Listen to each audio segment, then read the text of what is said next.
All right, back to section 8.2, part 2. The next one we're going to look at is a limacon. So this is number 3. This is a broken heart.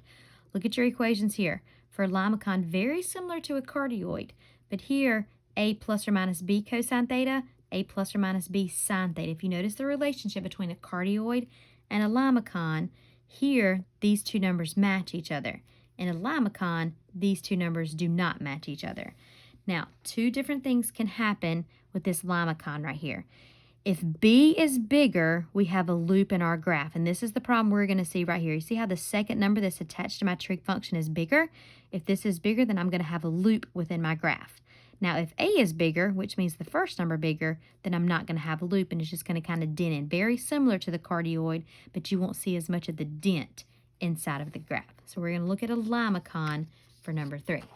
All right, so on number 3, I've already written my graph name, which is a limacon, and here's our equation that we're going to work with, r equals 2 plus 6 cosine theta. So first thing I'm going to do is go to my calculator. I'm going to make sure I'm in polar mode and degree mode, which I am. I'm going to go 2y equals, remember it's r equals, and I'm going to type my equation in. So 2 plus 6 cosine theta. Remember, hit that X button to give you that theta.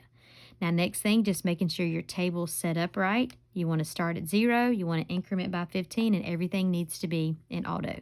So next thing I'm going to go is go to my table, and remember here we're rounding to the nearest tenth, which is 1 decimal place. So starting out at 0. At 0, we get the number 8. At 15, we get 7.8. At 30 is 7.2. At 45, we've got 6.2. At 60, we have 5. 75, I'm at 3.6. At 90, I'm back to 2. So there's my first quadrant. Now it's time to scroll. So I'm going to scroll to where 105 is at the beginning right here. All right, now be careful with 105 because this is 0.4. Nothing changes. I'm going to put 0.4, so I don't think that's a 4 right there. Then we start getting into our negatives right here. So we got negative 1. Then we've got negative 2.2, negative 3.2, negative 3.8, negative 4, and then I'm going to scroll up to that 195. All right, scrolling up to where 195 is at the top right here. So next one I got is negative 3.8. You're starting to see symmetry right here. At 210, we've got negative 3.2. At 225, we got negative 2.2. At 240, we've got negative 1. At 255, we're back to that 0.5. At 270, we're back to the number 2. All right, starting at 285, so I'm going to let that be my first one right here. We've got 3.6. At 300, we've got 5. At 315, we've got 6.2. At 330, we've got 7.2. At 345, we've got 7.8. You see some symmetry there. And at 360, we're back to the number 8.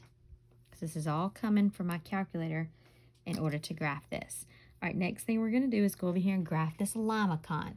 So we're going to start out at the angle 0, and we're going to go out to radius 8. Remember, 0, 8. 8 was already over here on that very far point.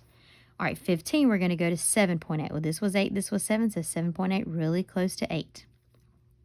At 30 degrees, we're sitting at 7.2, so right after 7 there. At 45 degrees, we're sitting at 6.2, so right after 6. And at 60 degrees, we're sitting at 5. All right, at 75 degrees, we got 3.6, so a little past 3. At 90 degrees, we're back to 2. That's my first quadrant. All right, at 105, we've got 0.4, so that's super tiny right here. All right, so at 105.4, so you're really close to that 0.00. Now here comes our negatives. At 120, we're at negative 1. So here's 120. I can't go out to 1. I got to go to negative 1. So across from 120, if you follow the line, straight across from it's 300 right here. So following that line gives me 300, and I go out to negative 1. 135 is negative 2.2. So if I follow the line across from 135, I'm at 315, so I'm going out to negative 2.2. So really going out 2.2 right there. At 150, straight across from 150 is that 330. So I'm going out to negative 3.2. You can see this loop happening right here. All right, at 165, I'm going straight across at 165, and that's at that 345 right there. And I'm going to negative 3.8. So really super close to that 4. And then at 180, straight across from that 0, I'm sitting at -4. So that's really the point 0, 4. All right, so that's the first half, and you can kind of see it kind of spiraled as it went around. All right, so at 195, we're at -3.8. So across from 195 is that 15 degrees. So we're at -3.8. So you kind of see how we're going back in now. At 210, we're at -3.2. So here's 210. I got to go straight across to that 30 right there. And that's at 3.2. 225 is -2.2. Across from 225 is that 45. So we're going out to 2.2. And 240 is at -1. So 240 straight across from 60. So we're going to that +1 right there at 60 degrees. And then 255 was 0.5. 255,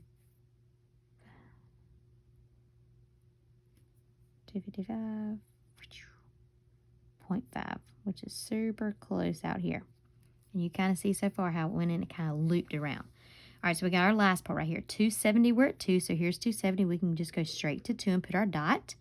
At 285, we're at 3.6. At 300, we're at 5. At 315, we're at 6.2. Now we're getting out here.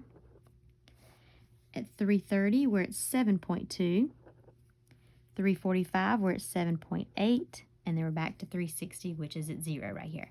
So if we graph this, doesn't matter where you start. I'm going to start with that inner loop first. If I connect my inner loop, and I follow my graph around to the outside, you can kind of see how this right here makes a limacon, and it has a loop within the graph.